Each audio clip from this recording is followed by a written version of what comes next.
Good evening, everyone. Thank you for joining us tonight. We're going to call this meeting to order, and next we will have our Pledge of Allegiance.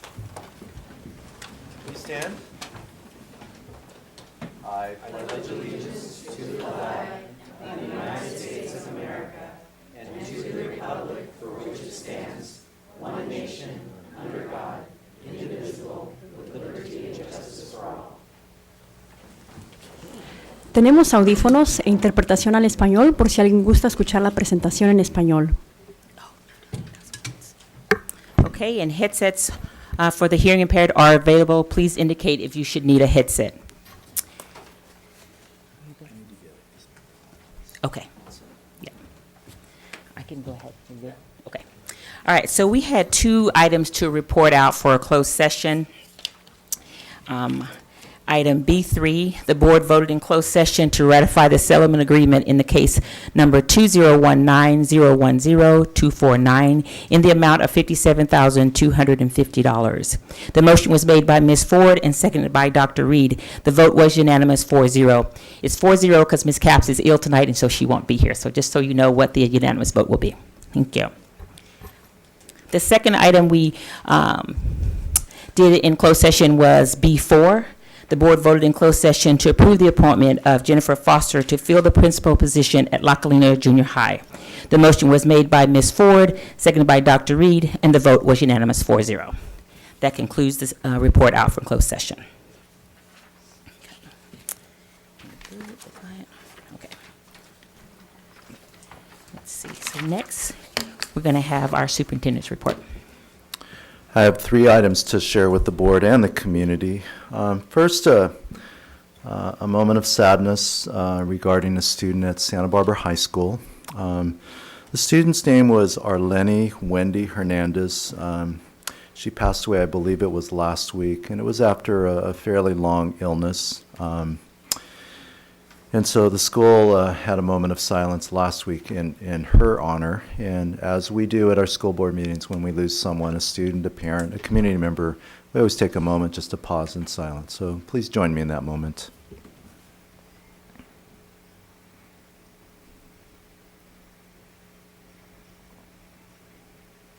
Thank you. It's always tough for us as, I would say, parents and educators to lose a child, because that's not what we wish for in life. So our hearts go out to that family. Second, I wanted to share with the community that we held interviews for the principal of San Marcos High School today. It was in a very extensive process. It filled this room. We had 35 people on the panel, which isn't really an amazing process to incorporate that many staff and parents. And there was a very clear, unanimous recommendation from the panel to move forward. And so there's going to be a site visit to the location where the finalist currently works. That's going to happen tomorrow. 4 of us will go visit. And then Thursday morning, we are asking the school board to schedule a special board meeting on Thursday, 7:30 a.m., to consider that recommendation. The reason why we're accelerating this is these candidates, as we have learned, are applying across multiple locations and districts. And if we had waited until the April 2nd meeting because of spring break, we could lose our top candidate. And in this market, you don't want to lose your top candidate. You're going to hear from another principal appointment tonight, and the time to hire the best principals began in February and goes through about April. Once you get into April, May, the market changes. So just know that the process happened today. It led to a very conclusive outcome, and we look forward to the board considering that recommendation Thursday morning. And then third, we have the pleasure of welcoming Mr. Bradley Brock, who was appointed by the board last board meeting. And we have quite a few staff back there. I see them. Yeah, there they are. And this is the first chance for the board to meet Mr. Brock. We did pass along his letter to the staff, which I thought was just beautiful and elegant. I will share with the board and the community. After the interview with the panel process, I went down to Los Angeles to meet with Mr. Brock at his school. the school was closed on a Saturday, but it was just really, really important for me to see the context in which he's led and worked. I feel like we've landed someone who's going to lead La Cumbre Junior High into their next chapter. And I thought there was a really, it's a great moment today of the staff just receiving him, but also just sharing their experiences of Joanne Keynes as we hand the torch off. So welcome, Bradley, and invite you to just share some comments with the board, and welcome to your new school district.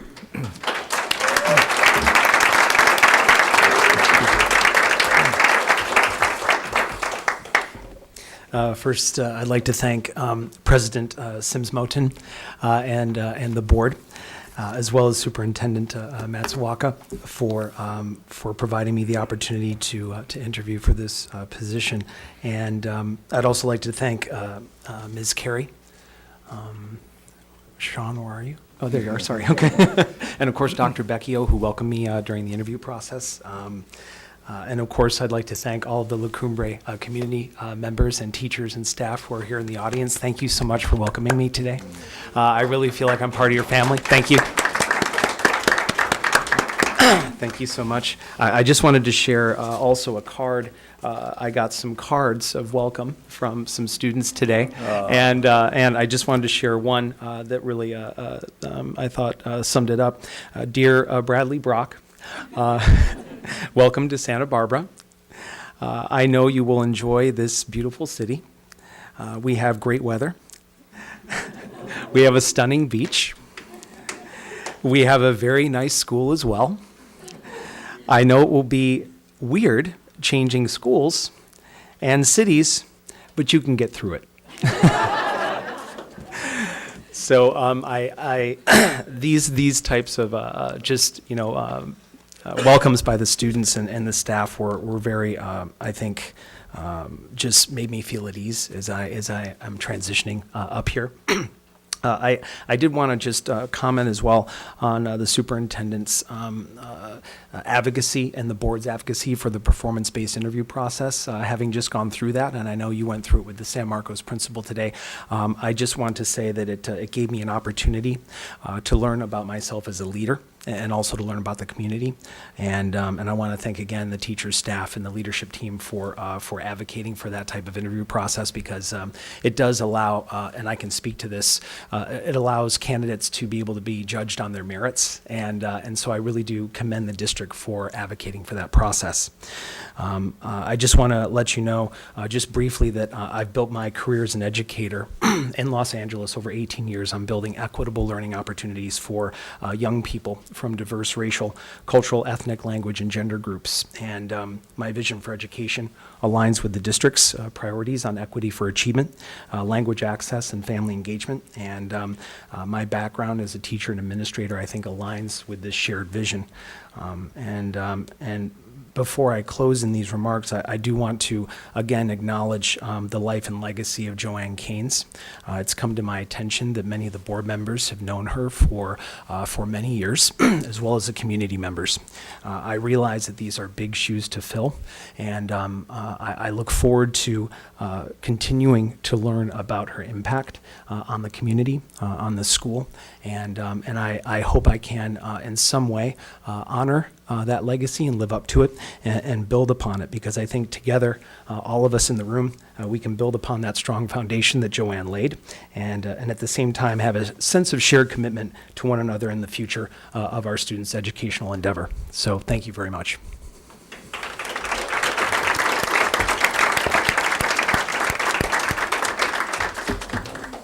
Are there any comments from the board? Well spoken. Thank you. Thank you. Well said. And I look forward to your leadership. And there are big shoes to fill, but from all that I've heard, it sounds like you'll ease into that step and through those shoes nicely. So welcome to the district, and look forward to working and collaborating with you. Thank you, Dr. Reed. Thank you. Yes, Ms. Ford. I, too, am already quite impressed with you. I was a middle school principal for 10 years, and so I think there's no better job in the world, and you have a lot of staff out here who are obviously amazing. Clearly, you've already distinguished yourself as compassionate, empathetic, articulate, student-focused, and I love that. And fairly recently, I moved back to Santa Barbara, my hometown, from Los Angeles, and you are moving to a great city. Thank you so much, Ms. Ford. Yes, I'd just like to echo the comments of my board members, and I would like to say that you had me at pronouncing my name correctly, because it's either Moulton or Motrin, but you were right on, so I'm Okay, already in your wonderful. favor. So welcome to Santa Barbara, and we look forward to working with you. Thank you so much. Thank you. Okay. Moving on to our next item. Thank you so much. Thank you again. Okay. Thank you.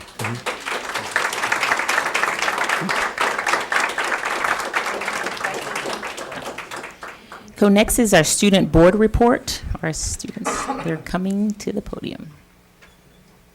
Do we have a student report tonight? Maybe we just have a standing item. Okay.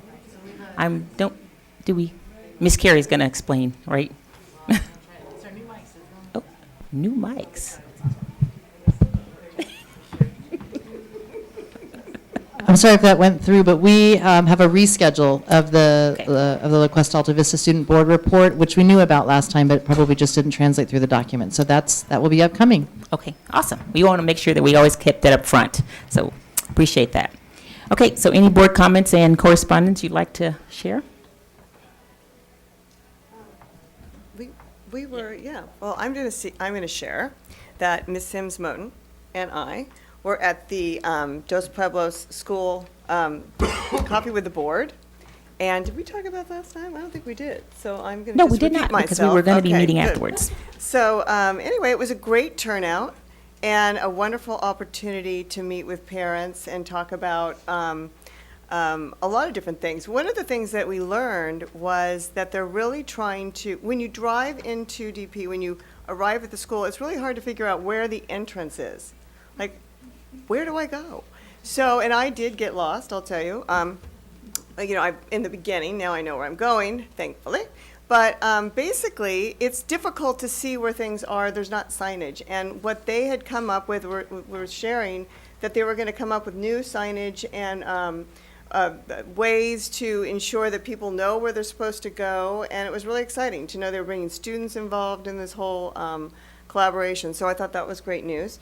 And we talked a lot about just different programs that we had new teachers, actually, not teachers, parents, that had students that were still in junior high that were eager to find out what was going on at DP. And I thought that was really cool. And we had parents that had been there for a while and then had students go through.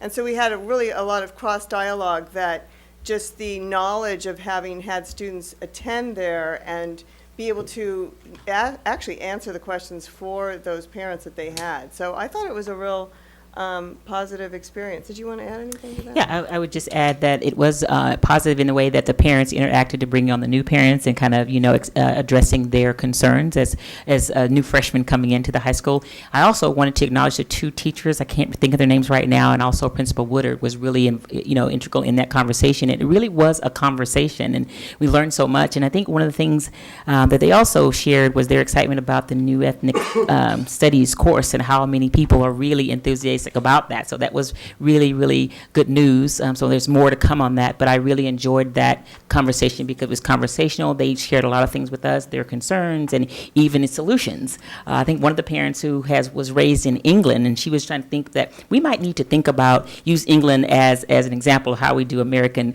education. That was an interesting conversation. But, to be followed up, and we certainly, and one of the other things was the parents like, we can actually talk to the board, and we're like, yeah, you can actually talk to the board. So that was achieved in the fact that we're out there speaking to parents, and we want to be accessible to the parents. So that was a really winner on that piece, and we actually had our cards with us, and they, we all opened the invitation to come and, call us, and as we can get together, we certainly want to make sure that they know that we're available for them. So enjoyed that. Any other correspondence or board comments? Good. Okay, thank you. Now we'll move to public comments. Dr. Reed?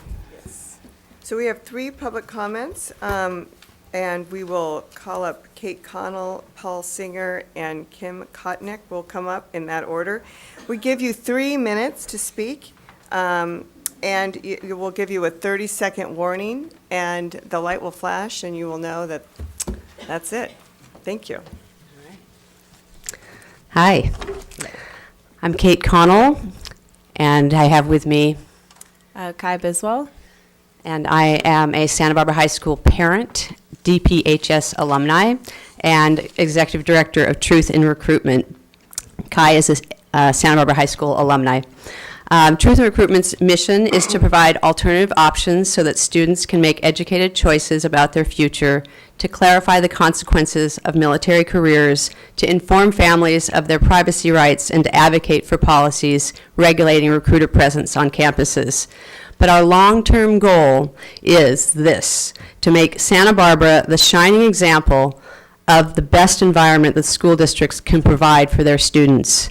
Create a comprehensive and replicable success story. And Truth in Recruitment would like to continue to work with and support the SBUSD to institute an annual review of the recruiter policies implementation. And I'm going to get into a little bit of background. Our efforts began in 2011 when Santa Barbara High School students spoke out against the prevalence of military recruiters as guest speakers in classes and their casual presence on campus. In 2014, we worked with the school board to draft and implement a recruiter policy that regulated recruiter access to students. And the school board unanimously passed that in October 2014. The policy includes these guidelines. Recruiters are limited to 2 visits a year, no solicitation of student contact information directly from students, no simulated weapons displays, and a requirement that an opt-out form barring release of student directory information is distributed. So it's been about 5 years, almost, this October, since the board passed the policy. And Truth in Recruitment has actively monitored the policy's implementation and enforcement in the schools and will continue to do so. We've worked with Assistant Superintendent Sean Carey as well as school board members. We've met with some of you informally. And all of you have expressed, I think, the concern that this policy is implemented correctly. Unfortunately, we've witnessed multiple violations of the policy by military recruiters, and we can provide records of that. We just experienced one. We were 30 at seconds. a career day at Santa Barbara High where the Marines were collecting students' phone numbers. Here's what it says in the policy. E, implementation. Principals shall be directed to ensure the requirements of this exhibit are followed by all guidance, teaching, and security staff who might be in contact with recruiting representatives. Here's your part. I know I don't have much time, but the Board of Education shall annually review this exhibit's implementation. So I just think we believe that we can do this. It's pretty simple. By the staff compiling school data and having the assistant superintendent give a report annually in a designated Thank month you. at a school board meeting. So I hope that you can follow through on this. I have copies of the policy for anybody who wants it. Thank you. And I know that my time's up, but you only have 3 public comments. So I appreciate all of your work, but this needs to happen. Thank you.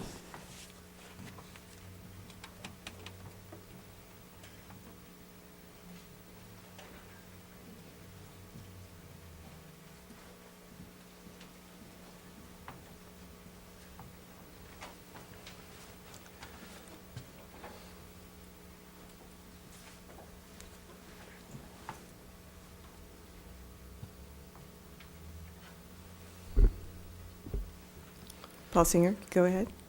Good evening. So I was here a few weeks ago. Some of you may remember me speaking on the same topic today. I am a Washington elementary parent. I have 2 children there. One is in the 4th grade gate magnet. The other one was gate identified and entered the very large gate lottery and unfortunately is on the wait list. So the issue I'm here to address is the fact that there are something like 14 kids still on that wait list. And the parents at Washington have been brainstorming and working with teachers and working with the district to try to find a solution because the parents of these children, at least the Washington ones, generally don't think that the pull-out cluster style model is adequate. And so what we're we're really trying hard to get a second gate class set up, essentially, either at the Washington site or a different site. We think there's space, we think there's staff to do it, and I don't actually know what the board's role in this is. I would just ask that when it comes down to it, if the board is tasked with making any decision on funding or anything like that to open a second gate third grade class, that the board knows that this is the parent's preference, that it be a second class. We don't think it would require any additional teachers. We don't think it would require building any facilities. It might require some curriculum, but it's one classroom of books or of curriculum. We don't think it's prohibitive. So and just not to be just griping, the district has been working with us. And I do believe that they're trying to find a solution.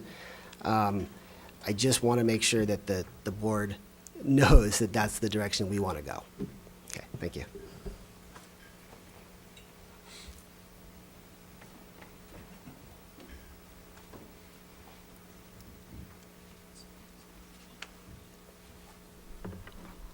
Dr. Matsuoka and esteemed board members, my name is Kim Kotnick, and I'm also a parent at Washington Elementary School.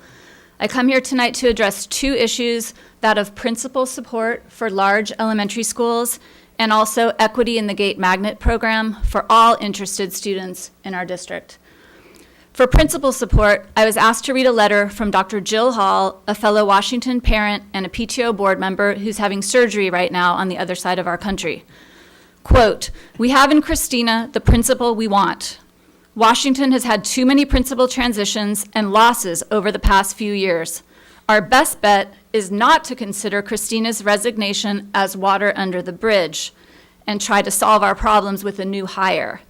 Under existing conditions, that new hire will face the same restrictions and challenges. It is my understanding that another elementary school principal has also recently resigned, largely for the same reasons. I want to do everything we can to keep Christina exactly where she is. There is no higher caliber hire to be made," end quote. And that's from Jill Hall. Washington and other large schools have urgent health and safety, discipline, and special education needs that can no longer be ignored or placed on a single person's shoulders, the principal. So we ask you to support the idea that assistant principals in some capacity could be provided to the large elementary schools, as additional psychologists are also needed to help with the IEP and special education caseload. Dr. Hall concluded her message sent to several board members and Dr. Matsuoka and Dr. Ramirez, offering to help the district find solutions for Washington and beyond using her PhD skills in economics and her budget analysis skills. So that's a real offer. My second topic is related to the GATE Magnet program. There are 14 kids who would love to be in that program, and right now they're being offered something that is not specific and hasn't been communicated and seems like it will be different than the actual GATE Magnet program. We would like to see those students, my daughter included, benefit from the same accelerated curriculum and the same cohort of similar learners that the district and the state of California say meets the need of GATE-identified students. Any GATE-identified kid 30 seconds. who wants to be in a real GATE program should have that opportunity. And if there's something better than the magnet, then let's give that to all kids. If the magnet is the best option, then let's make that program available to everyone who qualifies and wants to participate. This isn't something that should cost more money. The district serves these same students, so we just need to organize them, adopt a correct curriculum, and move forward. And I'm sorry on some level for being here and taking everyone's time, but this issue is important, and I volunteer also my time and limited funds to help with any solution that is appropriate for our children. Thank you. Thank you. Concludes our public comment. Thank you. Next, we will move to item E, which is a public hearing regarding the waiver of Education Code Section 47635, 47632, 47605, and 47663, and the corresponding regulations. So the hearing is now open. We do have some requests to speak on this item. Helen Murdoch, followed by Karen McBride.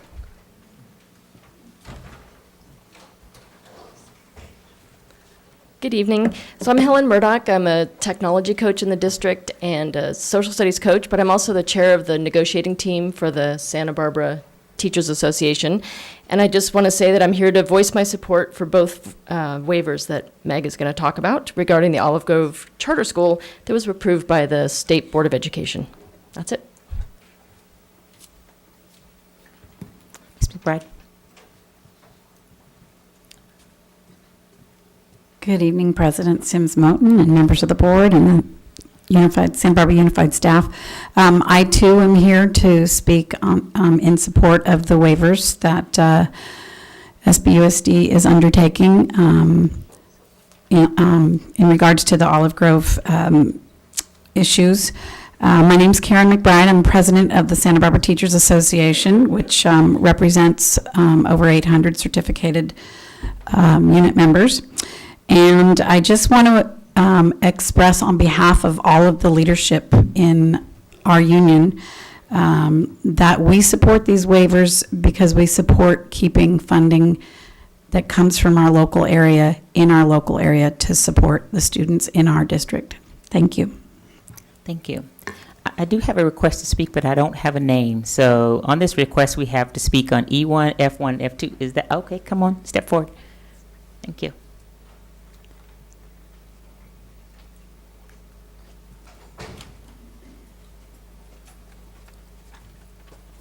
Good evening, board members. My name is Ken Rivas. I'm a classified district employee, and I am also the vice president for the California School Employees Association, Chapter 37. And I'm here tonight to also in support on behalf of CSEA to and all its employees, members rather, that are district employees, in support for the resolutions and waiver regarding the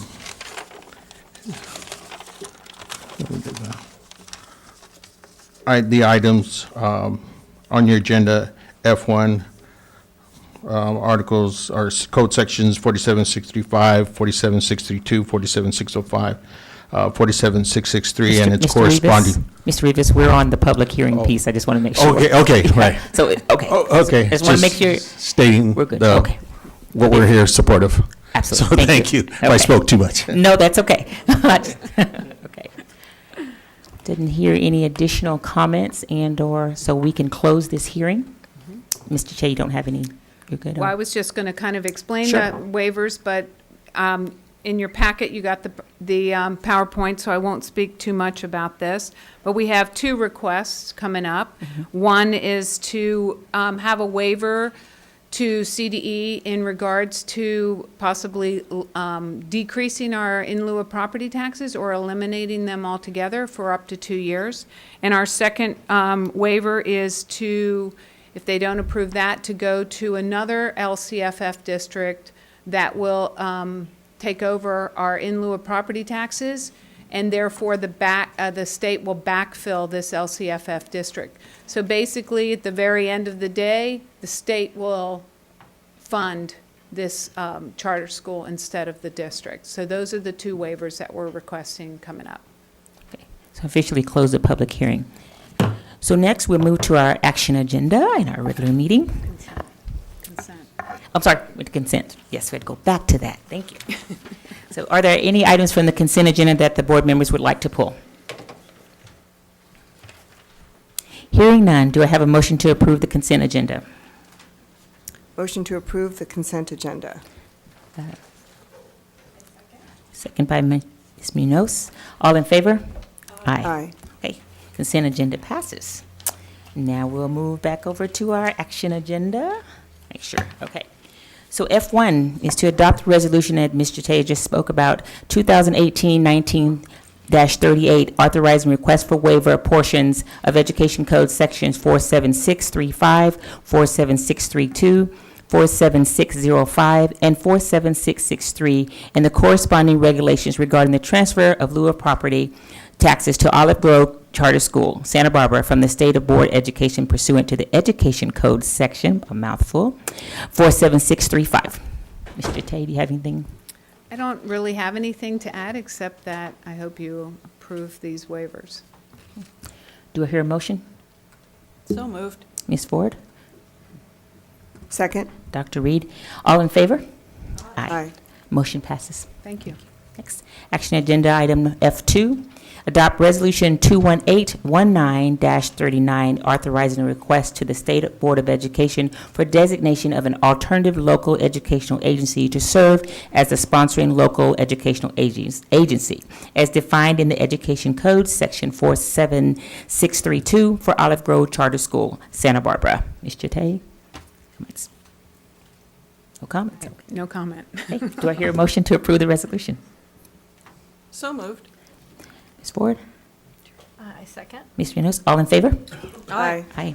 Motion Thank you. passes. Thank you so much. Next, on the action agenda, F3, board action on student discipline. Dr. Reed? Yes, in the case of 201819-27, I move to approve the stipulated agreement for full expulsion for one semester, which ends 2019. Second. Second. Ms. Ford, all in favor? Aye. Aye. Motion passes. Thank you. The next, F4, positive certification of second interim financial report for fiscal year 2018-19. Ms. Jate. Thank you very much. But before we get started, Ms. Ford, could you turn the lights on right behind you for over here? We don't have any lights. Sure. My eyes are not as good as they used to be. Oh, that's much better. Thank you. So I want to introduce Lacey Preston. She's the Director of Fiscal, and she will be presenting the multi-year projections and commenting, maybe adding comments about the second interim, answer questions. So the school districts are required by the state of California to annually produce a second interim using the state's format, which is the SAC software, which is the back part of your report. The second interim has a positive certification for the fiscal years 2018-19 and the two subsequent years, 19-20 and 2021. So I'm going to go through a little bit on the executive summary that the district is still projecting to deficit spend approximately $12 million. Staff has gone through as much as we can at this time and reduced the budget. And we also got our money from, or we will be getting our money from being backfilled due to the mud flow and the debris flow and the fire reduction of AV growth. And it also had in it, added in the second interim, the in lieu of property taxes of $1.4 million from Olive Grove. So we pretty much stabilized from first interim to second interim, even with that huge increase. We reduced expenditures and then increased the revenue from the debris flow. The local property taxes, not much change. We won't get a new update until like in April. However, I have been in contact with the county because, as you remember, in 2017, we got almost $5 million at the end of the year because of what, their financial system.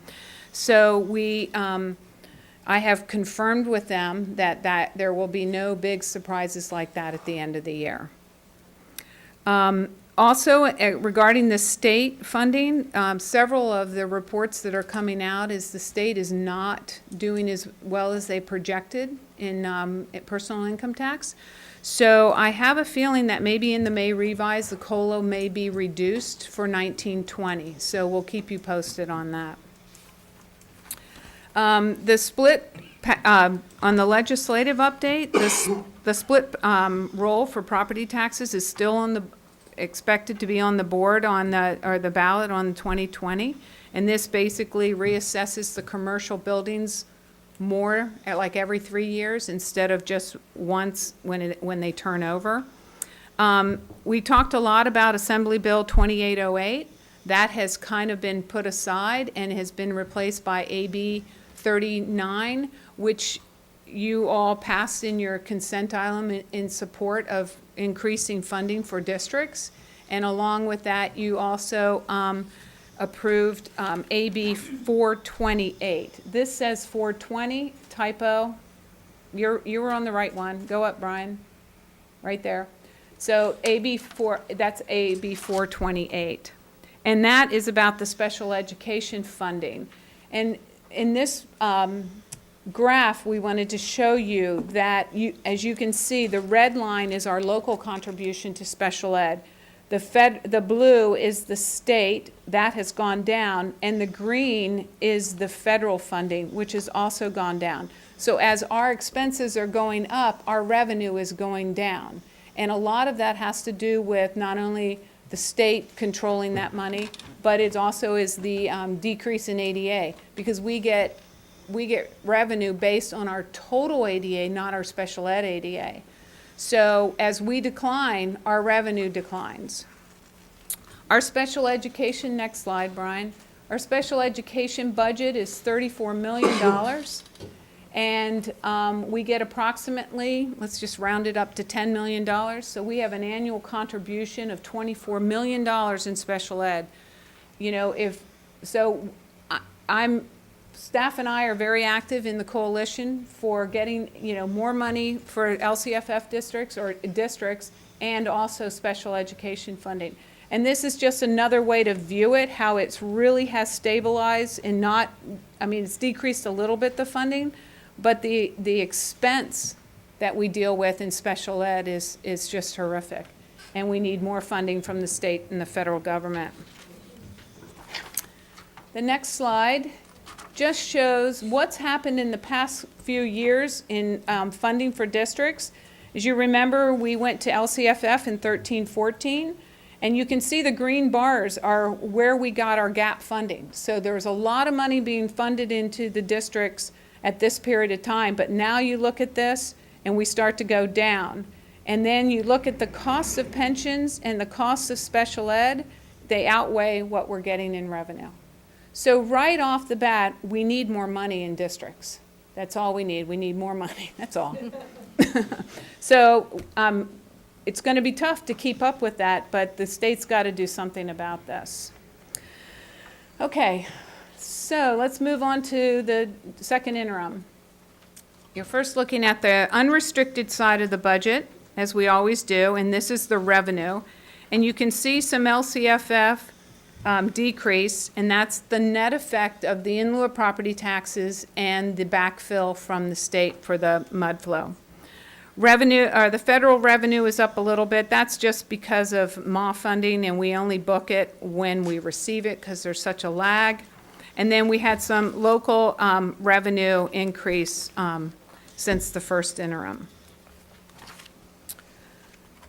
Moving on to the expenditures. Okay, so the net effect on these expenditures is, for the salaries, is about a $50,000, let's see, that is an increase, about a $50,000 increase if you group the certificated, classified, and the benefits together. So we're pretty right on the as we're tracking right on cue. Books and supplies. Now remember, we put a note down here because there was some confusion about what a negative meant, what a positive meant. And so if it's a positive, that means it's an increase in fund balance. So that's a good thing. So we put it as a positive. It's a decrease in fund balance. That means, or if it's a negative, it means it's a decrease in fund balance. So on your books and supplies, as you can see, we've reduced it, and we reduced it in services and operating expenditures, and this is where we usually end up low at the end of the year. People just don't, you think you're going to spend this much money on a contracted service, and you don't. You don't use them as much. You don't have, you always budget higher than you think you're going to need, or they're going to use. Capital outlay, there was just a decrease in capital outlay, and that's one of the reasons is that we reduced the carts that we were purchased, but no, we didn't need any carts, so we took that out of the budget. So that equals up to about a $521,000 decrease to our expenditures. One thing that I want to make a point of making in all other expenditures in Object Code 6000 to 799, there is a comment, if you could go down, Brian, to right there, it says, middle of the paragraph, it says, the decrease to capital outlay is due to the removal of the budget for the electric cart that will not be purchased this year and moving budget expenditures to the bond. That's that's an incorrect statement. We don't move expenditures to bonds from the general fund. It was from the deferred maintenance that we had budgeted in the unrestricted general fund to the deferred maintenance account that we just opened. So I wanted to make that clear. I don't want the taxpayers to think that we're moving general fund expenditures into the bond fund. So I want to make that very clear that that is a error in our narrative. So then we get down to the unrestricted other finances and sources, and we had a decrease in our contribution, and that most of that contribution is a special ed contribution. There's some offsetting effects in there also, but that is a increase to our ending fund balance of $691,000. Okay, so second interim, we are projecting to have a $9.7 million ending fund balance on the unrestricted side. That's a decrease from the $22 million beginning fund balance. Okay, so we're deficit spending $12 million. Do I think that we're going to actually deficit $12 million? Probably not. We'll probably come up a little bit better because of the books and supplies people don't spend, or districts or sites don't spend as much as they think they're going to spend. However, I really do believe we will deficit spend. So we have to keep an eye out on our expenditures, or let's hope for more revenue. Okay, so this is just a graph that shows how we spend our money, and as you can see, almost 80% is salaries and benefits. That'll grow every time because of PERS and STRS. On the restricted side of the budget, if you have any questions, I know I'm going pretty quickly, but does anybody have any questions at this point? Yeah, I didn't know if we were waiting till the end, or. You can ask me anytime. Okay. Or if it's on, is it on the unrestricted side, or we want to talk Right, about- yeah, okay. yeah, and I could go back to the other, but the idea, when you say we are going to have deficit spending, do you have a sense of what that would be, knowing that historically? Well, what has come forward? historically, we haven't. I We've mean, been we- very close. Last year, we were almost deficit spend. We only came up a positive like 746,000, a surplus. So as you saw on that, on the chart that we saw, that the cost of special ed and the pension plans are outpacing the revenue. I'm hoping that when we get our second projection for this, for the property taxes, that it does grow a little bit. And you have to remember that when the state declared us basic aid, they took $1.7 million from property taxes. Now, I've also been in communication with CDE, and I'm asking them, well, if we're basic aid and we have charters, you can get some revenue out of the LCFF districts for any kid that goes to a charter school from an LCFF district. And they said, oh, but you're not basic aid. What? You declared us basic aid, now you're saying we're not basic aid. So at P2, what I'm starting to think is, oh, I'll be backfilled. So if we went under our entitlement, the state will backfill us for the property taxes. So I'm wondering when that's going to kick in, because it's kind of crazy how one day they say we are and the next day they say we're not. So that's a little frustrating for me about that. So with all that being said, I would really hate to venture a guess on that. But I will definitely eat my hat if we're not deficit spending. So, Mr. Tate, I just have a question with regards to how does the deficit spending impact our, how much we enter into our reserve, or does it? Or This does it- is all on the general General side of the, general fund, 01. This has nothing to do with Fund 17. We still have Fund 17 sitting at $11 million. So we have a healthy Fund 17, and I was gonna get to that, but yes, you're absolutely good to right. know. Okay. This is just the general fund, 01. Okay, thank you. Sure. Okay, so restricted side of the budget, we had a little bit of an increase in the revenue, and that was, we got some Title IV money of about $167,000. We also had a little increase in the federal programs, Title I, and a decrease to Title II, and an increase of Title IV, so that's about the net effect of that. We had, in other state revenue, we had a professional block grant of $80-some thousand.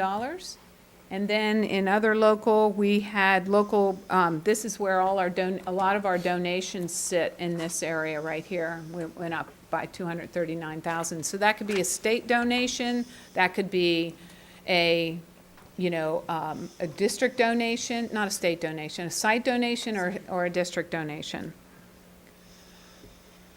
Next, please. Jump in anytime, Lacey, if you have any comments. So here you see that we went down quite a bit in funding our salaries. And this is because we had a lot of positions that were not filled. And so when we have positions that we don't fill, we usually have to hire someone as a contracted service to fill that position. So you'll see that we had a decrease in our salaries and benefits, but if you look at our service and operating, it went up. And it's about a $500,000 difference, but that's what happens. We were out with Sykes, where we can never fill the paraeducator position, which is in classified salaries. And with that coming, we start the year as saying, yeah, everybody's going to be on board, everybody's going to be here, we're going to fill all these positions. But as the year goes by, we don't fill those positions, so occasionally we move them out and put them into contracted services. So that was only a slight increase of about $81,000 overall on the restricted side of the budget. Our ending projected fund balance is the $1.3 million, and that will roll over until next year. And you'll see that probably that number come up on the adopted budget as the estimated actuals. But we will have our real ending fund balance presented to you about in this September. Okay, next. So this chart shows how where our revenues are coming, or our fund balance is made up of. The light purple is the special reserve, the white is restricted, and the dark purple is the unrestricted side of the budget. And you can see that in the two out years, we don't budget restricted money because we say we're going to spend everything we have on the kids that are in the school district now. So we will always budget that at zero. So we have a small restricted ending fund balance in 18-19 projected, but you can see most of our money right now is in the special reserve. It's almost 50-50. It's about 11 million to 9.7, so we're pretty close. But as we go in the out years, that general operating budget on the unrestricted side, it starts to go down. So, but we're still healthy. We still have the 11 million in the Fund 17. So I want to talk about this a little bit. So, there's always, when we get to Mr. Matsuoka's, what we call Mr. Matsuoka's multi-year, I want to point out, so I want you to recognize some of these numbers. So we started out on the second interim with a $22 million beginning balance. We're deficit spending $12.3 million, and that leaves us with a $9.7 million ending fund balance, projected ending fund balance. If you come down to the middle of the table, it has components of ending fund balance. So of that $9.7 million, what does that make up? Well, it's $2.8 million in mandated funds that we'll spend next year. We have $1.5 in lottery, and that equals $4.4 million. Then at the bottom, we have the 3% reserve, which is 5.3. So the 5.3 and the 4.4 equal the 9.7. Okay, so I just wanted to make sure that you understood that. Now, Brian, if you would go to page 33, I don't usually do this, but I wanted you all to see that actually in the SAC software, where you're also picking up these numbers. Page 33. There we go. Okay, go up then. Sorry. So you see the on the far column, you see the 9.7. You'll see the 4 down at near the bottom. You'll see those two numbers, the 4.4 and the 5.3. So those are the ending assigned balances and the reserve for economic uncertainties. So those, you know, I just wanted you to see that what you're approving really is this document, and the narrative just ties to the document. Okay.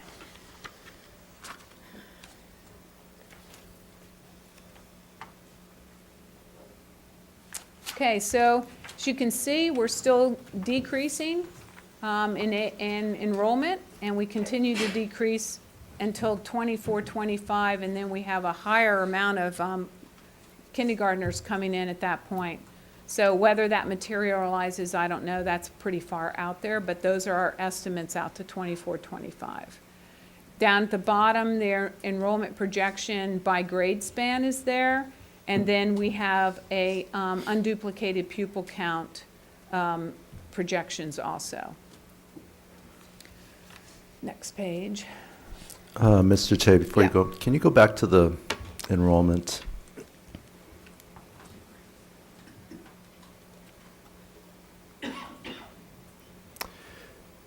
Those are some big changes, and if we were a revenue limit district, depending on our ADA for our income, that total enrollment line, we would be having very different conversations. We are fortunate that we live in Santa Barbara, where the property values have been hovering just below basic aid line, now cresting, getting ready to go above. If it weren't for that fact, we would be having some very challenging conversations, as other districts are facing across the state. And then you compound that with pension costs and all these things. But that's a pretty notable decline. If you go from 15, 16, 14,000 kids, 10 years out, is that 10 years out? 12,785, that's significant. So I just don't want us to miss that. I mean, in some settings, that would be really difficult news. But I think we also have to manage that as our schools sort of ebb and flow. We're seeing some growth in junior high, but it's gonna peak and it's gonna go down. So just know that come January every year, we have a standing Wednesday staffing meeting where we just analyze this to the classroom almost, because we want to spend our money accurately. We've got some great systems built by Brian Rouse and the team, so just don't ignore that every time. We just kind of zip by it, but that's, and here's the other thing. When's the birth rate in Santa Barbara going to climb back up? We don't know.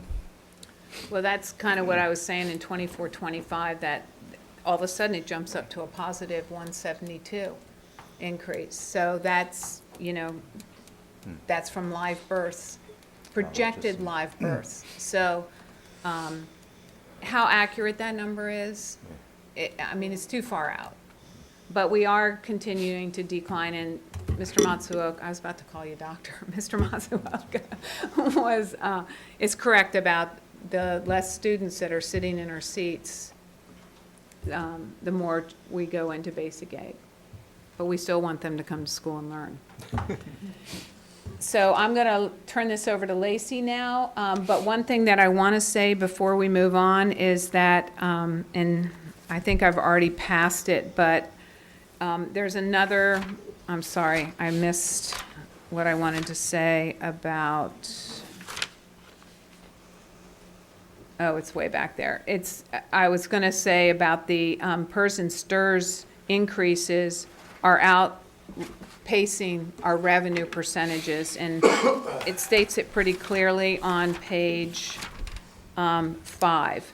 And again, the percentage increase from PERS and STIRS, that should have been added to that right there. It says percentage increase from 2018-19 to 2019-20 was 2.8%, 3.58. That's an increase in both STRS and PERS together. Then it goes to 3.67. And you can see that, you know, we're not outpacing the revenue. So, okay, Lacey. Brian, can you jump to page 17? I'm going to be going over the multi-year projection. When we do this, we are tasked with projecting our revenue and expenditures for 2 years out. So when we prepared this multi-year projection, we assumed that property tax revenue is going to grow by 4%. So that is part of the number in line 3, and that's why you see that increasing. Line 5, other state revenue, we have removed the money that we've received from the state for one-time mandated funds, and that's why you see the decrease in this other state revenue. Down in expenditures, line 8 for salary and benefits, you see that increasing, and that is largely due to the PERS and STRS rates that Meg was just referencing. So this includes both the restricted and unrestricted side of the budget, and you can see down on line 14, that gives us the total ending balance for both the restricted and unrestricted side of the house. So breaking out the unrestricted ending fund balance, May kind of went over on line 17 how we have the assigned fund balance, and then we have the state recommended 3% reserve. On line 19, you'll see in the current year and the 2 outline years that we don't have an excess unrestricted fund balance. And that is partially due to, in the current year, the money that is sitting in the assigned fund balance and the deficit spending, and so that's why that's coming up as a negative. We are still meeting our 3% state recommended reserve because of Fund 17, which you then see starting on line 22. So although the general fund balance is decreasing, we are still maintaining our special reserve fund at 11 million. The next page details all of these changes that I just went over very quickly. Just want to point out in the expenditure changes, you'll see that we have incorporated 2 new assistant principals for the elementary schools. That's something that we would really like to do to help out those principals, as you heard in the public comments. So I'll just wrap this up by pointing out that all of this information is detailed on page 144 at the back in the SACS forms, like Meg was presenting earlier. It's actually broken out. You have unrestricted, restricted, and then combined, and the combined ties to the chart on page 17.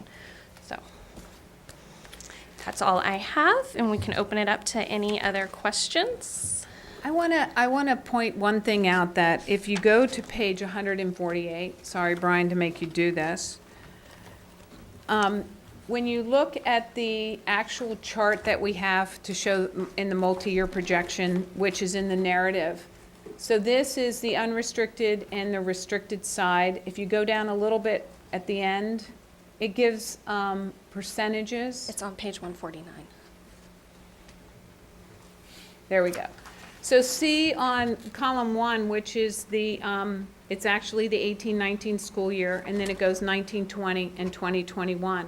You see that it says it's 9.45%, whereas if you look at ours, we have 11.94%. The way the SACS, and I didn't want you to get confused in this because I know you look through this and check out all these numbers on these pages.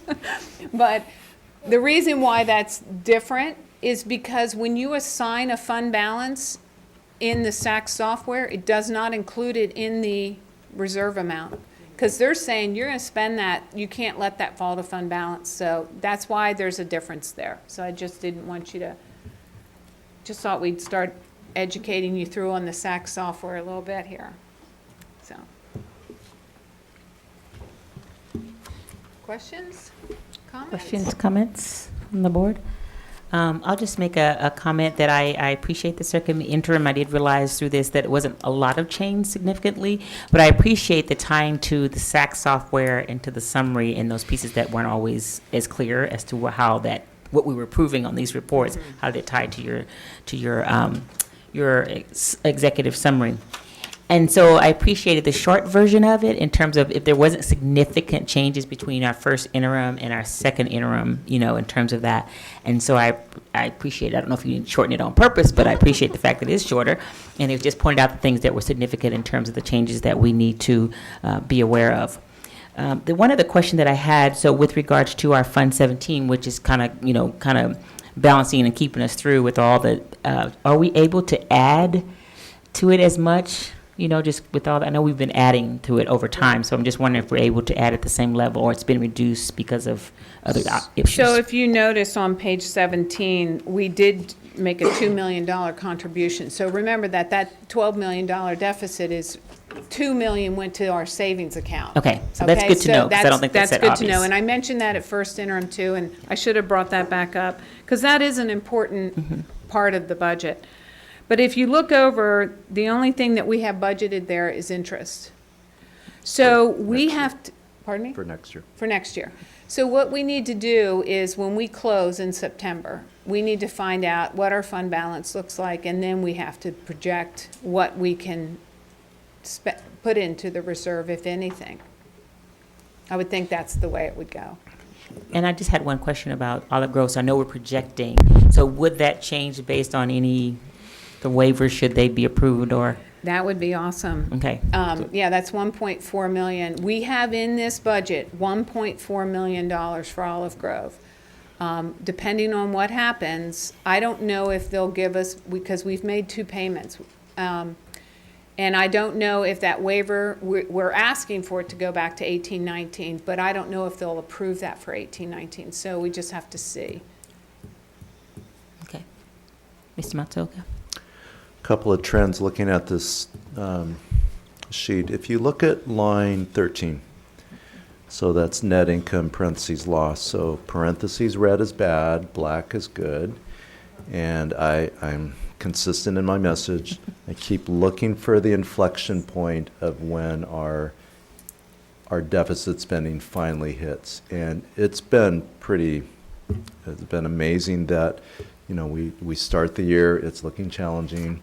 And I think it's a reflection of a prior governor and a state budget where one-time money was the way Jerry Brown governed. And he just kept giving one-time allotments, and they would show up in the spring, and it would be good news to us, and it would help solve our issue. But, you know, Ms. Jate is, she's stated adamantly in our cabinet meetings, we are going to deficit spend. And I agree with her, it's going to happen, because I don't see any different news coming out of Sacramento or our local economy. You know, we have a new governor. I think he's trying to figure out his role. But that red number is going to stay a red number. What we have to pay attention to is how big is that red number, and then we're going to have to adjust and respond next year. So I'm already starting to think about the year 2021 from a long-term budgeting and negotiation standpoint. So I wish we had more money. So, Yes. so Dr. Reed? so my question is, when do you think, I mean, if it continues this way, and when would we have to potentially dip into Fund 17? I would say we're a full budget cycle away from that. I would say we're about, I think, 18 months from having to do that. But what I would say is we'll close the books out. We'll also get an estimate of property values, and I think that's going to trend positively. So I think when you see the adopted budget presented, we're going to have a much more accurate view of next year. We're getting pretty close to locked in on planning for next year. I'm going to comment about the elementary AP layer. We're getting close to reaching a conclusion on negotiations for next year. So all those decisions have set us up for next year. It's really starting to plan for the 2021 budget year.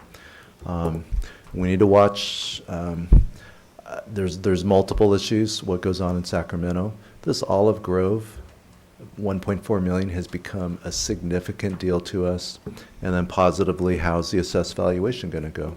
So just know that when we come back to you with the adopted budget, we're going to try and paint an accurate view of the next year. Because if it's, well, how much the deficit spending is, that's how much we need to begin to respond as, you know, the leaders of the district. Because we don't want to overdo that and set ourselves up for too much borrowing from the strategic fund, or worse, where we have to start cutting back on program. So let me speak to the elementary AP layer.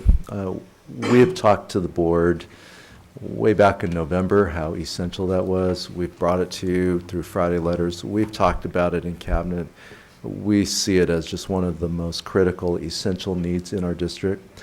The public comment was well received. Dr. Ramirez and Ms. Loffridge and I, we had 40 parents at Washington who spoke to that.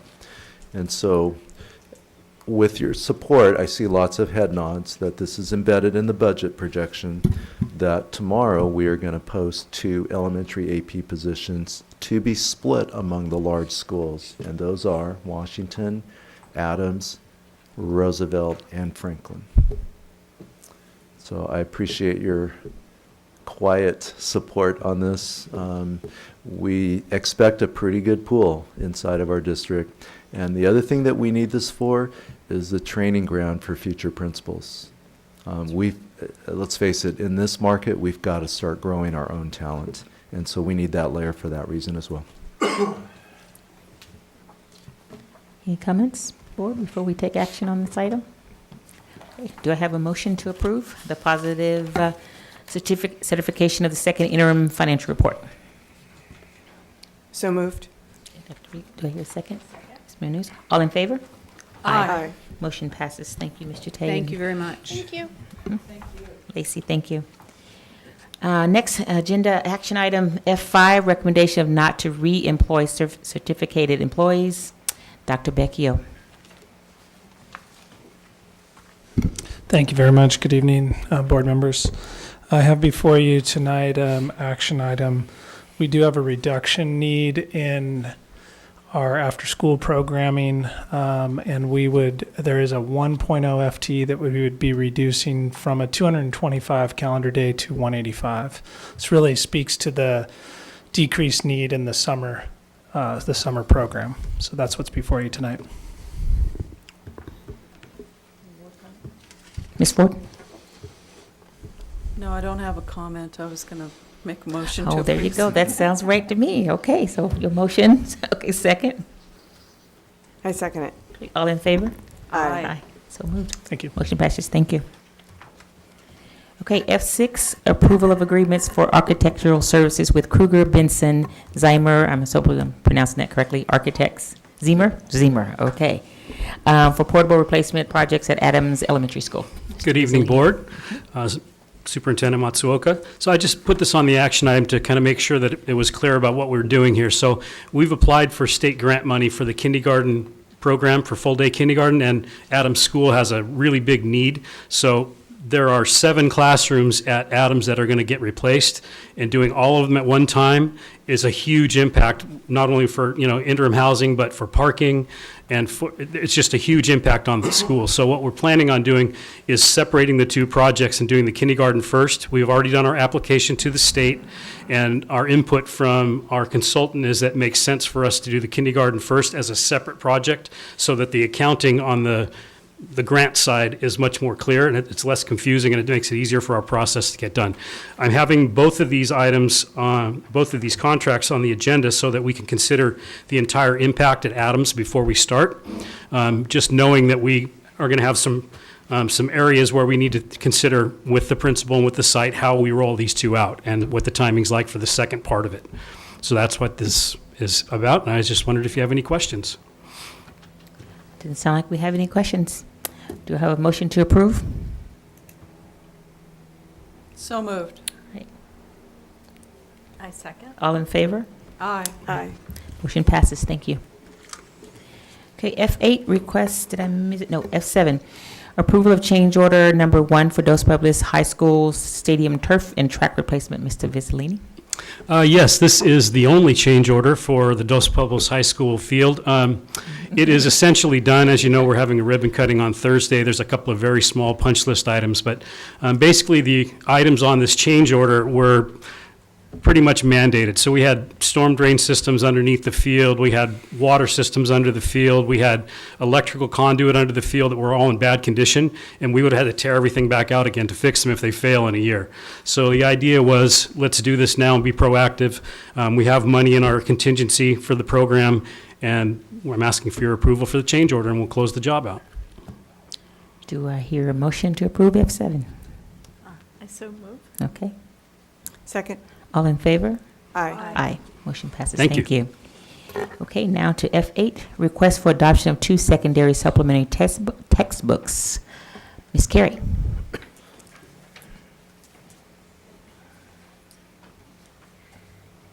Good evening, President Sims-Moten and members of the board, Mr. Matsuoka, and members of cabinet. I'm bringing before you a request to approve 2 texts, and as it stipulates, supplementary textbooks. So these texts would be used in conjunction with other texts and instructional materials in these 2 spaces in our secondary system. One is for the International Baccalaureate Program, which is hosted at Dos Pueblos High School. It's for IB French, and it's a digital text. The other is for the Career Technical Education Pathway, the education pathway at San Marcos High School. And you'll see their child development is the course, and the title of the book is The Developing Child. This is actually a physical text that is currently in the superintendent's office for you and the public to review. I am open to any questions that you might have about these texts or anything related to that. Board, any questions? Okay. Do I hear a motion? So moved. Second?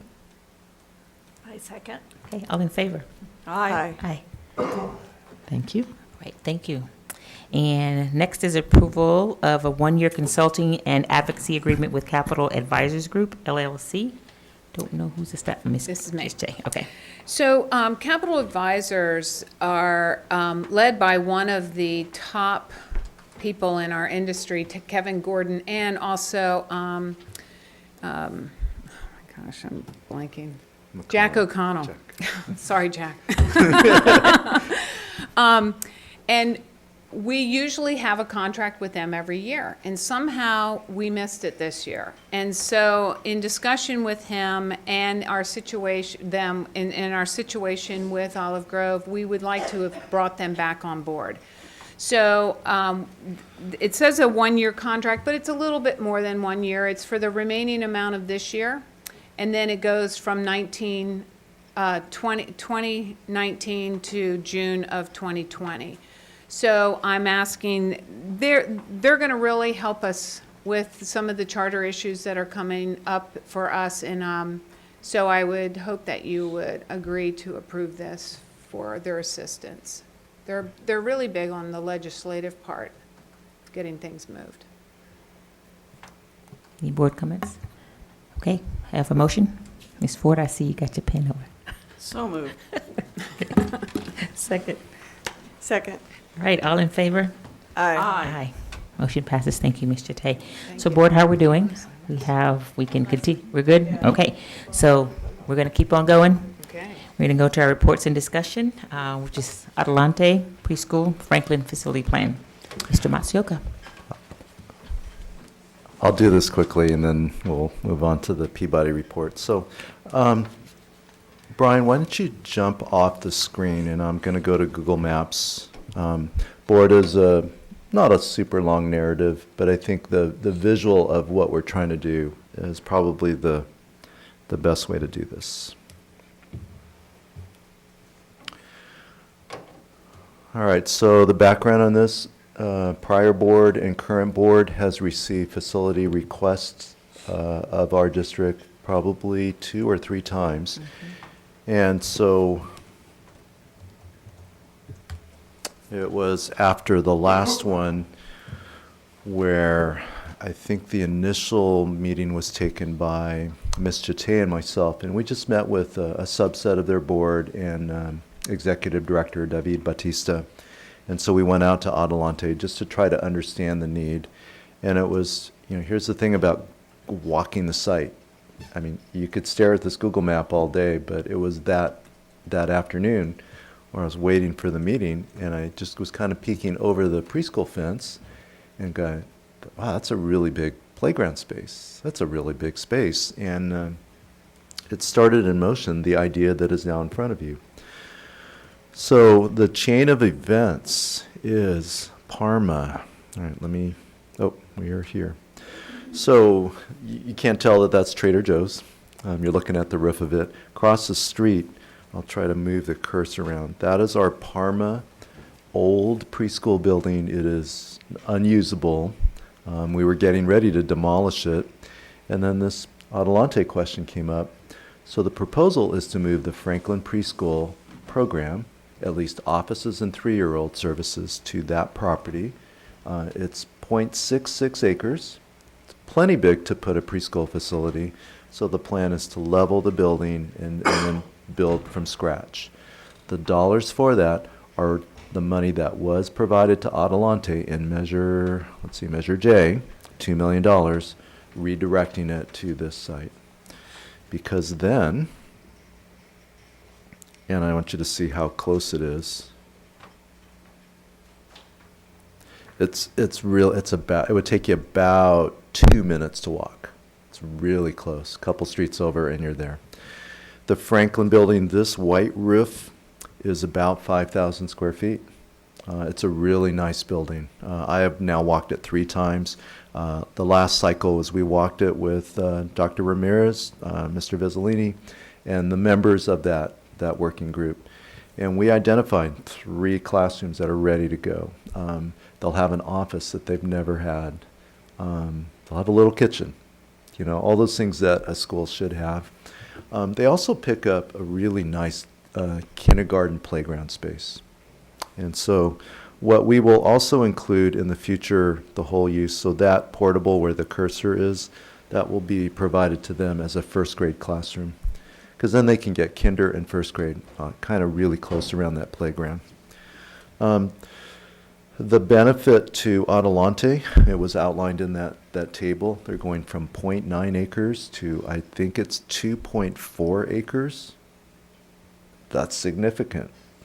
It's still a small space, but it's significant. They're picking up a 5,000 square foot permanent building that honestly $2 million would not have been able to build that. So I think the cost benefit ratio for us is really good. And then we're able to move 2 classroom operations out of the Franklin. It's inside of this tile brick building out of there. And so then Franklin gets back 2 classrooms. So, I mean, the domino effect of all of this positively by taking advantage of Parma, coupling the Adelante facility dollars, new preschool. Adelante moves into the current preschool building, gets that whole playground space, and Franklin receives 2 classrooms. There's the plan.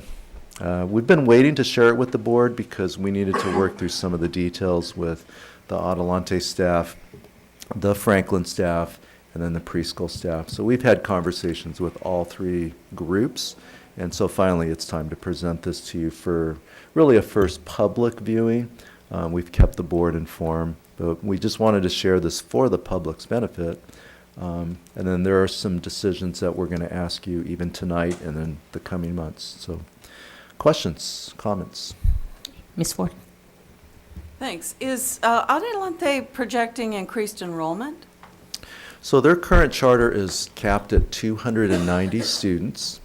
They made, I would say, a soft to medium request for us to give them a little more space in terms of that enrollment number. Dr. Ramirez and I need to think of a mathematical algorithm that gives them the cushion they need, but also doesn't create a much larger program. Because one, the facility constraint is very real, but also it's a charter school and kids can come from outside of our attendance boundary, and that has a financial impact. And we have communicated that to them. I think we've got an algorithm that we'll be comfortable with. I want to make sure that Ms. Jate has a chance to review it. So it'll be a modest request. And you're going to see that in their charter renewal. We're going to give the board a first reading of it before we'd ask for your approval.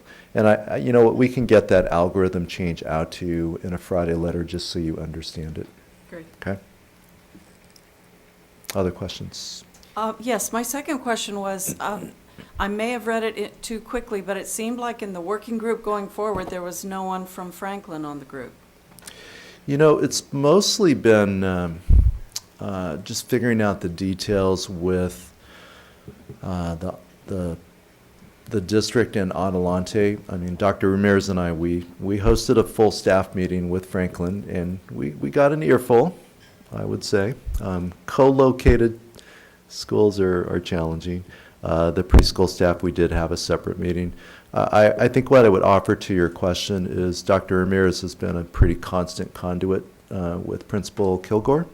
And then we did meet with their entire staff and just heard the history about this. I mean, this predates certainly he and I by many years. I'm looking at the board. I mean, maybe Ms. Munoz was probably, I don't know, aware of it, but the Adelante charter moved from Cesar Chavez. It was Cesar Chavez. It was located. Same place. Same place. But before that, it was located, Boys and Girls Club. So they've just had a challenging journey on facilities. You know, they've been appreciative of this. I think it's a good step that will cover their needs for a while. And I want to connect this back to the dual language immersion report, where when we said we're going to start looking at 7th and 8th grade inside of our district, they very quickly, I would say, were grateful, and then they stepped back from a push to put 7th and 8th grade at that site. That would have been physically, I would say, almost impossible. Any other questions? Dr. Reed? Yeah, I just wanted to acknowledge the creative solutions, because I think you had to step out of the box and really look at this in a different way, and I think that is really important, because there was challenges in terms of Adelante and Franklin and the overlap and the size. And I know just traversing it, it's a challenge, you know, for teachers, for everyone. So I think it's great that you're able to come up with these creative solutions. And I guess my question would be, does everyone seem on similar, positive, same pages, I guess, relative to this new proposed plan? I would represent this document as a tentative agreement between the district and the Adelante board represented by this working group. And we've stayed in constant contact with them and really have, I would say, co-constructed this. They know that this is being presented tonight. They have a board meeting next Monday, and so they're going to present this very document to their board and their parents and community. And I just wanted to acknowledge also that I think it took co-construction to really move forward, and I think the willingness on both sides to negotiate that has been a benefit for, and will be a benefit for the students. And I think that's what we had to look to, really, is what is the best for our students in this situation. So I just want to say that I think moving forward, you know, hopefully this will really continue to build a relationship, and we'll be able to have some positive impact with these new changes. Ms. Munoz. Ms. Munoz. Ms. Munoz. Sure. I'm familiar with, where the preschool has been at Franklin, and I think that, it's ideal for Adelante to be in the neighborhood, the area there, access for the parents, and then also the preschool at Parma. I used to visit Parma before when it was a preschool years ago, and yeah, I think it's a creative solution, keeps it in the neighborhood and access. So I think it's perfect for the families.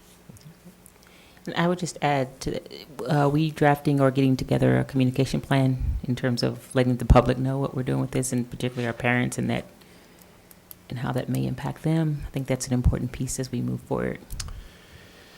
Yes, I mean, the greatest impact is eventually on the preschool, but they're not going to move for 2.5 years, so we have time to communicate.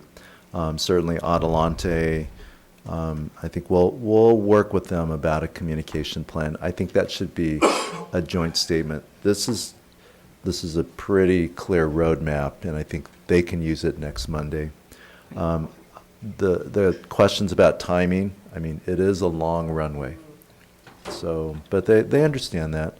I think getting the dual immersion 7th and 8th grade on the table quickly, it really helped them to see that this is going to meet their needs, I think, for a good 5 to 10 years. Now, they would like a better campus, but it's land, it's building. So would says Ms. Ford. Okay. If there's no other questions, I'd like to check in with the board. We would like to get KBZ under contract at the next board meeting for the preschool design, because that is the critical path step. So senior affirmations, we will bring a contract back and get that project in motion. You will see the charter renewal, and then followed at the subsequent meeting, a facility use agreement with Adelante in the spring. I put the dates in there. So we are working on that with them. Okay. Hearing no further discussion on this item, we'll move to G2, update on the Santa Barbara High Peabody Stadium project. Mr. Vizzolini. All right, Mr. Rouse, I kicked myself off, and you can run the screen again. I just want to acknowledge Mr. Vizzolini is here on his vacation. Thank you. Yay. Thank you. Good evening again, Board. This is an update on the Peabody Grandstand Replacement Project.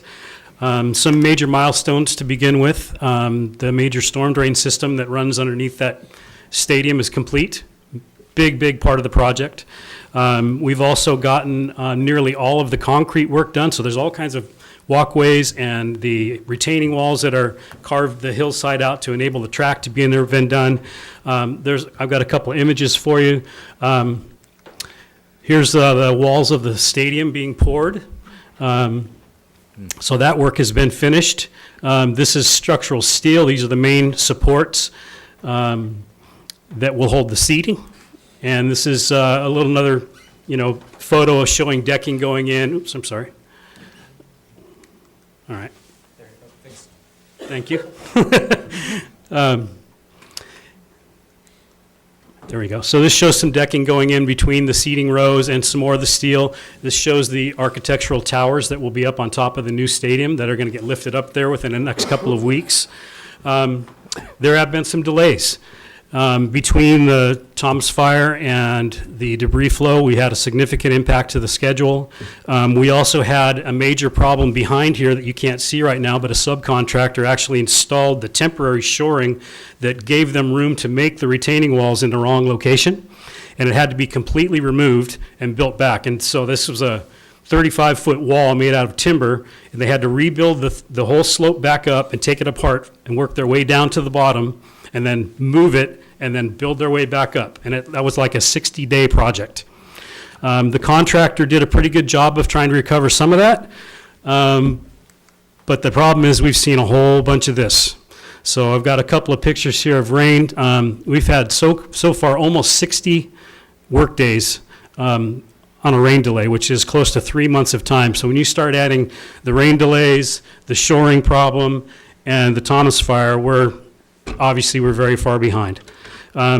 So there are some impacts. Graduation obviously will not be held here. So I do have a contract with the bowl sitting on my desk, so after this conversation, I'll have it at the next board meeting.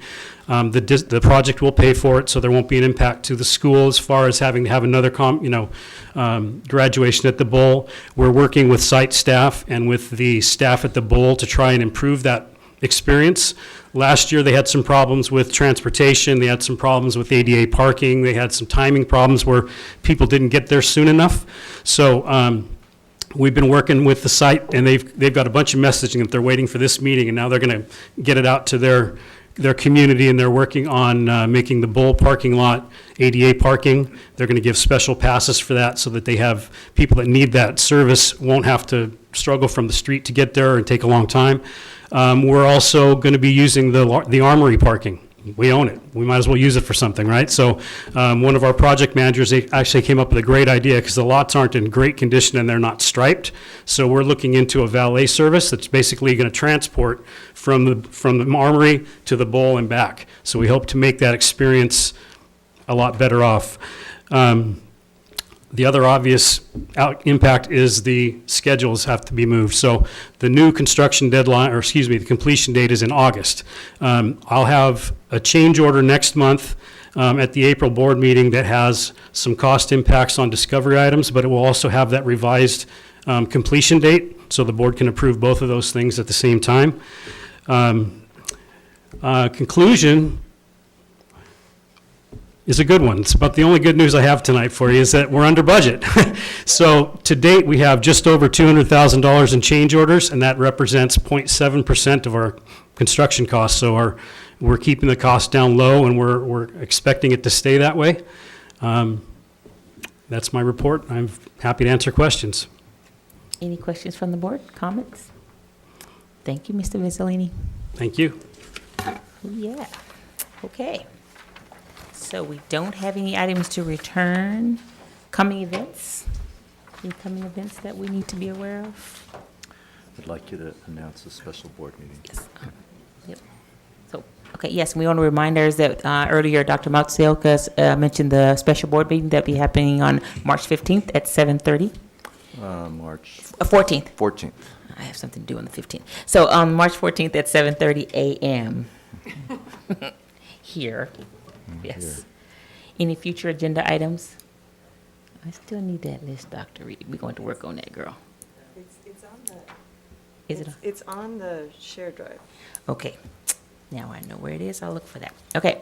So following our March 14th meeting, our next regular scheduled meeting will be Tuesday, April 2nd, 2019. And if there's no further discussion, do I have a motion to adjourn this meeting? So moved.